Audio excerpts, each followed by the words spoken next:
बिस्मिल्लाहिर्रहमानिर्रहीम। अज तुहानूं मैं चॉकलेट लेयर वाला कस्टर्ड बनाना दसनी है।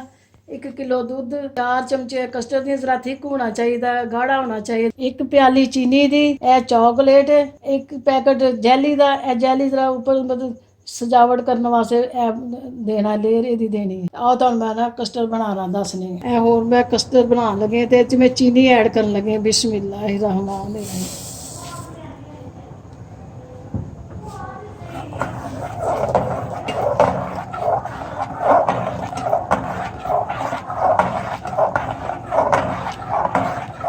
जिस तरह बाल आ जाएगा उस वक्त कस्टर्ड का जो मिक्सचर है ना वो विच फिर पाना।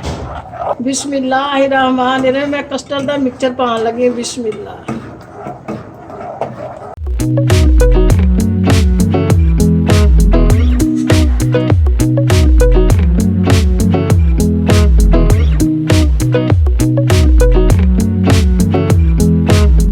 बिस्मिल्लाहिर्रहमानिर्रहीम। मैं कस्टर्ड नूं बाउल च पा के दी लेयर देन लगी है चॉकलेट दी।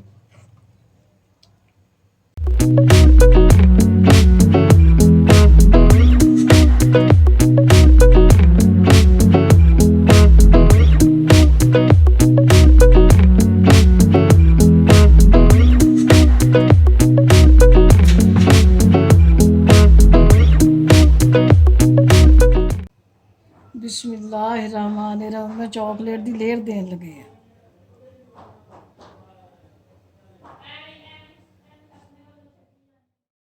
चॉकलेट दी लेयर दे दी है तो हुण मैं कस्टर्ड दी लेयर देन लगी है।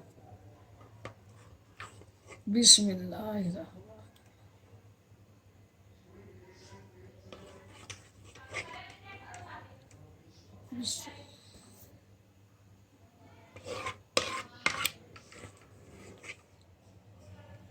बिल्कुल तैयार हो गया लेयर वाला कस्टर्ड। चॉकलेट लेयर वाला कस्टर्ड तैयार है गया। ऊपर मैं जैली लगा दी है जरा थोड़ी सजावट वास्ते। तेनू आप भी ट्राई करना, बहुत अच्छा। अपने मेहमान आन तो उन्होंने भी तुसी बना के दे सकते हो।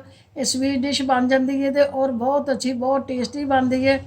आप भी ट्राई करना, अपने अजीज़ा ने भी ट्राई कराना। मेरी वीडियो लाइक करना, मेरे चैनल सब्सक्राइब करना। अपना बहुत सारा ख्याल रखना। अल्लाह हाफिज़।